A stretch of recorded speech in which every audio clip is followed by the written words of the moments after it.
Alrighty, hey gang, welcome back you guys. Matt here with another Bro Audio video, and I gotta tell you guys, I am so excited to share this with you. It's been a while since I made a video. I've been kind of just woodshedding here, really trying to come up with something, you know, some really good stuff to share with you, and wow, I got a banger. I'm actually thrilled. This is probably the most excited I've been to share something with you guys since the Tiny Cook Stove, I guess, or the beginning of the Riserless Core. So you guys know I've been working on these super efficient wood-fired cook stoves, you know, based on rocket stove technology, using my Riserless Core to create these incredible cook stoves that cook so wonderfully. But one of the challenges that has been you know, difficult throughout this journey has been an oven, and specifically a hot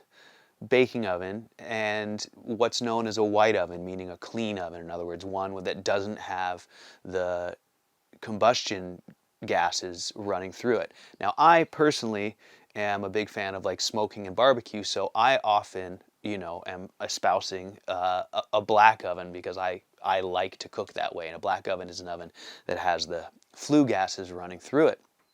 That's great for barbecue type foods. You know, you can get smoked meats, pulled pork, things like that. It also works fine for baking and things like that if you just use a covered ceramic roaster. So there, you know, I've found it to be a pretty versatile, simple method, and it, you know, in the past it's resolved a lot of complexities in building a white oven. And so just accepting the compromise of a black oven and using covered roasters for baking was a reasonable compromise in my opinion. But in all that time, you know, the most common question I get is, you know, how can I get a hot baking oven, a hot white baking oven? And so I finally come up with a solution, and it's funny, it's so dead simple. It's ridiculous it's taken so long to do it. But I'm just so excited to share it with you. So here it is. I'm going to share some photos with you as well. But what's wonderful about this is it's a simple modification you can add to any of my cook stoves and probably any existing cook stove, wood-fired cook stove that you might have. And it's so simple. All it is, you guys, is a brick box built over the cooktop.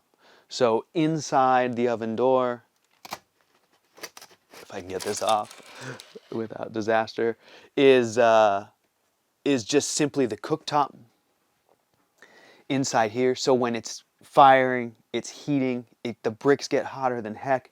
What I've done is I've used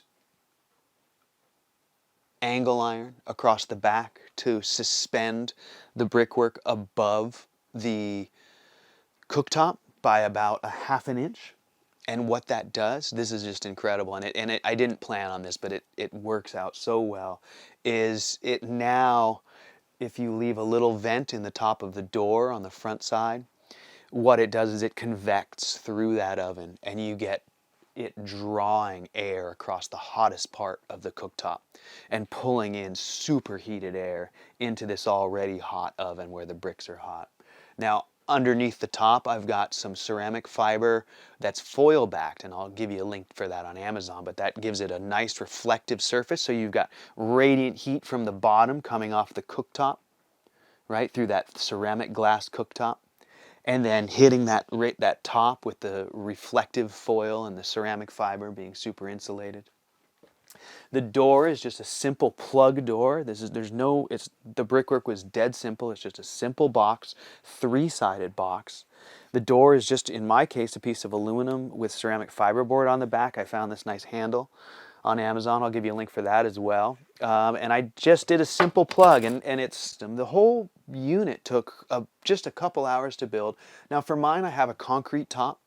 This is something I've had around that I built for a bench in the past. It's super thin. It's about 3/4 of an inch thick. It's got burlap inside, and it's, you know, the burlap is there for reinforcement. And that's the deal. So this oven is so great. It cooks hot, it cooks clean, it holds steady at about 400 degrees, depending on how you're burning the stove, but 350 to 425, 450, no problem. Hotter you can do. You can get it up over 500 degrees with some pushing on the stove. It's super stable with the brickwork. It's super tunable with depending on how much you insulate. Now I've got two sides inside insulated, right? I've got the roof insulated and I've got the inside of the door insulated. But you could insulate more and you'd have a hotter oven but less stable. So it's just super exciting, you guys. I'm really thrilled to share this with you.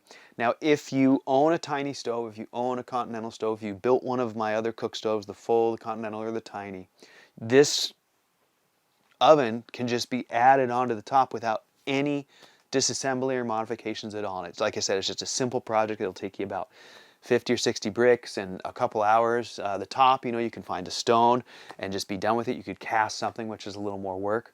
The door is the most work, and even that, no problem. Just some ceramic fiber board. You could even use ceramic wool, pins to some piece of sheet steel salvaged maybe from an old cook stove or something like that. But that's it, you guys. I'll show you some more photos and give you some more details, but I really wanted to get this out to you. It's still dirty. I just did it, so it's, you know, I haven't even wiped it down yet. But I wanted to share this with you as quickly as I could because I know a hot white baking oven is kind of a top priority for so many folks looking at wood-fired cook stoves.